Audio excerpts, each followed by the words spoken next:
don't know if I can deal with that. And the Trayvon Martin Foundation, as we've come to learn, is doing some wonderful things to raise awareness of youth violence and to help the victims of youth violence. And I think that's something we can all agree on. So what I'd like to ask you guys to do today, as we always do, is help us out, help us raise some money for a very worthy cause.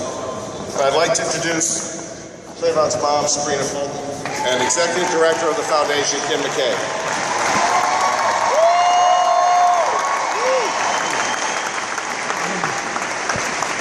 Good morning, Linx family. How are you this morning? Hey. It is our distinct honor and pleasure and a privilege to be here with you this morning. I am Kim McCray, the Executive Director of the Trayvon Martin Foundation. And as I look around, my heart is warmed and moved by seeing so many of you here today for your event. But I just want to quickly share with you that the Trayvon Martin Foundation was created after Trayvon's death. And Tracy and Sabrina Fulton, they turned their hurt into advocacy by helping other families. And as a result, we know that Trayvon is gone, but we are here, and we are still here to make a difference because of people like you, because of your support, because of your prayers. And I wanted to share with you that our foundation is under the Miami Foundation.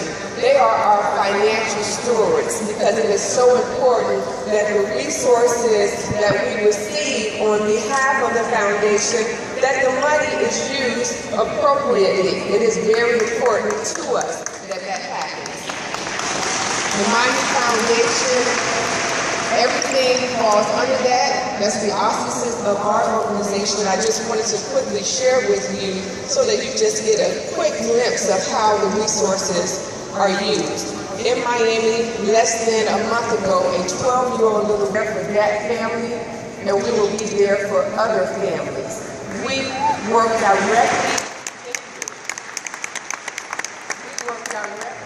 with the funeral home, so we wanted to make sure, we always make sure that the situation is as the family has shared with us. So instead of the resources going to the family, we work directly with the funeral homes, with the Trayvon Martin stipend. So I just wanted to share one quick story with you about how some of the resources are used. It is my privilege, Miss Sabrina Fulton, a hard-working mother, Miss Sabrina Fulton, she always says in 1,000,000 years, she would have never thought that she would be in this situation. But the goal of our foundation, it is not the verdict that will define her son's legacy, but it will be the great work of the Trayvon Martin Foundation. Amen. I present to you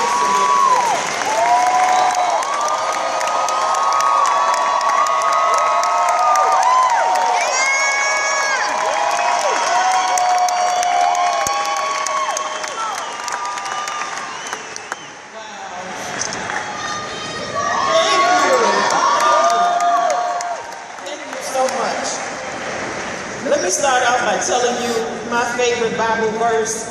And this is what I said every single day to get me through my trials and tribulations.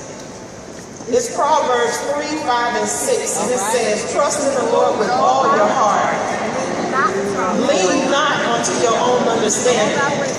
In all your ways acknowledge him, and he shall direct your path. I truly believe in that verse. I truly believe in that verse. Let me just tell you about an average family with an average mother and average kids. With an average job, working for the housing agency, an average car, an average, just an average lifestyle. Went on vacations to average places. I don't think it was anything different about me. I do know that God selected our family. God chose us. He handpicked Trayvon for whatever reason, and that verse says, lean not unto your own understanding. So I'm not going to try to understand why it happened. I just know it happened, and I can't just sit at home and cry and do nothing. I have to make positive change for other kids, for other children.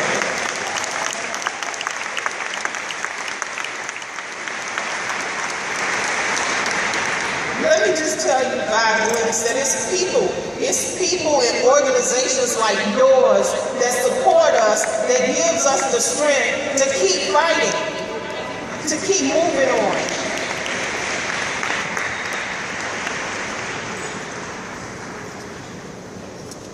Let me just go back to the day that they read the verdict. And I had absolutely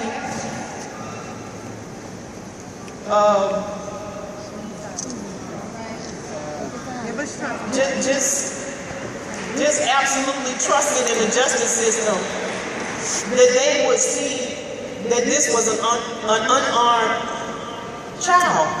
Trayvon had just turned 17, February 5th. This happened February 26th. So he had been 17 for 3 weeks. Still a little playful, was talking on the telephone, went to buy a drink and some candy. That shows you his mentality. These things I don't have to make up. I lived in the house with him.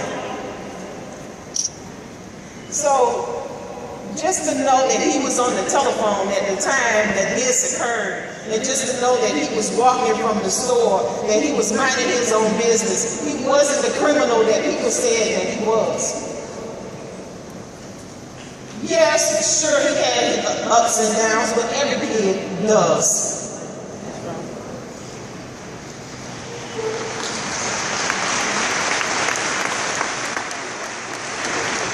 Let me just tell you that it does my heart good to see all of you come out, to know that you have strong co-founders that are linked together.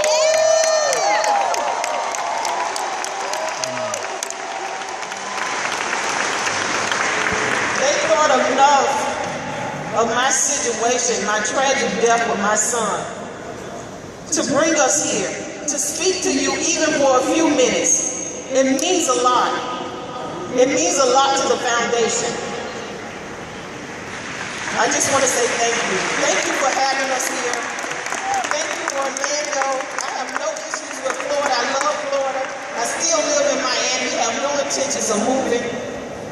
I visit a lot of different places. I talk to a lot of people. But Florida is my home. Thank you.